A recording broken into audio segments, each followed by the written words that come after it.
Revenge, बदला। ये words हमारी ज़िंदगी में तब इंट्रोड्यूस होते हैं जब कोई हमारी इंसल्ट करता है या कोई हमें हर्ट करता है, आइदर फिजिकली और इमोशनली। खैर, आप अगर किसी को फिजिकली हर्ट कर रहे हो तो आप मेंटली एक वीक इंसान हो। बट आज के इस वर्चुअल वर्ल्ड में लोग इमोशनली ज़्यादा हर्ट होते हैं। For example, by reading a mere text message from someone or on phone calls or by communicating on any virtual gadgets. किसी का टेक्स्ट मैसेज पढ़ के खुद के ही दिमाग में उस टेक्स्ट के अराउंड स्टोरीज क्रिएट कर लेना without knowing about the actual facts और रियलिटी, और खुद ही हर्ट हो जाना। खैर, ये तो बात हुई वर्चुअल वर्ल्ड की। जब रियलिटी में कोई आपको इंटेंशनली हर्ट करता है या फिर लोगों के सामने आपकी इंसल्ट करता है विदाउट एनी रीज़न। हाँ, अगर आप कोई टास्क परफॉर्म कर रहे हो with a bunch of people और आप उस टास्क को ठीक से परफॉर्म नहीं कर पाए या फेल हो गए, और सामने वाला, फिर चाहे आपके कोवर्कर्स हो, आपका बॉस हो या आपके फ्रेंड्स, आपकी इंसल्ट करते हैं and they have a valid reason कि आपने टास्क ठीक से परफॉर्म नहीं किया। यहाँ आप कहोगे लेकिन हर्ट तो नहीं करना चाहिए। नहीं, वो करेंगे, because that's the human nature. लोगों को मज़ा आता है दूसरों को नीचा दिखाने में। They feel superior than you, and that's the bloody dopamine boost for them. In this case, जब कोई आपकी इंसल्ट करता है तो आपको खुद पे काम करना पड़ेगा, so that next time आप उस टास्क में ठीक से परफॉर्म कर पाओ। But in another case, जब कोई intentionally without any valid reason आपको बहुत बुरी तरह हर्ट करके चला जाता है and you are burning with anger, और सोचते हो कि अब मैं इस इंसान से बदला लूँगा, इसको बुरी तरह टॉर्चर करके इसकी ज़िंदगी तबाह कर दूंगा, and then I will get justice.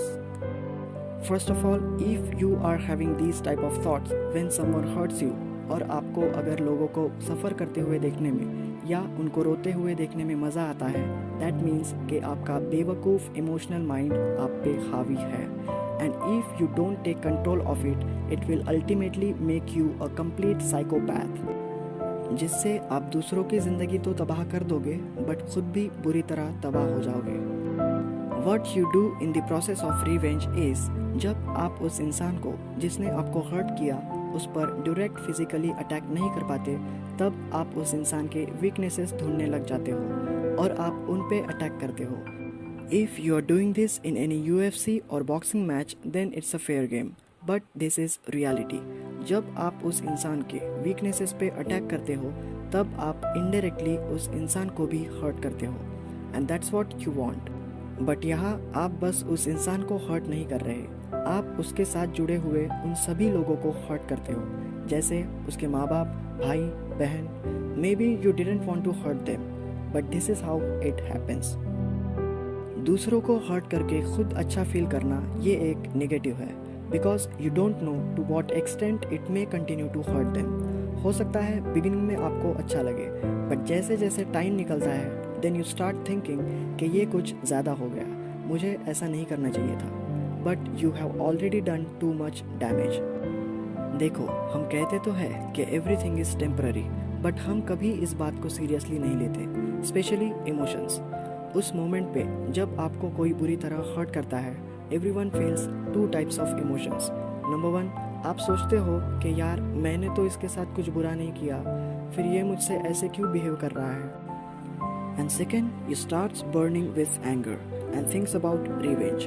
और यहाँ आपको सेंसिबल होके लॉजिकली सोचना है कि ये बदले की भावना उससे ज़्यादा आपके लिए, आपके पीस ऑफ माइंड के लिए हार्मफुल होगी, क्योंकि आप हर समय उस इंसान के बारे में ही सोचते रहोगे कि मैं कैसे इससे अपना बदला लूँ, और आपको हर्ट करने वाले चाहते हैं कि आप उन्हीं के बारे में सोचते रहें। इसमें आपकी एनर्जी भी वेस्ट होगी और आपका प्रेशियस टाइम भी।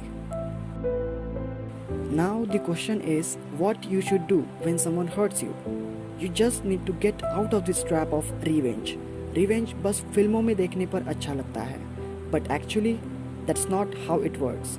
लोग आपकी इंसल्ट करते हैं, आपको हर्ट करते हैं क्योंकि आप उनसे नीचे हो।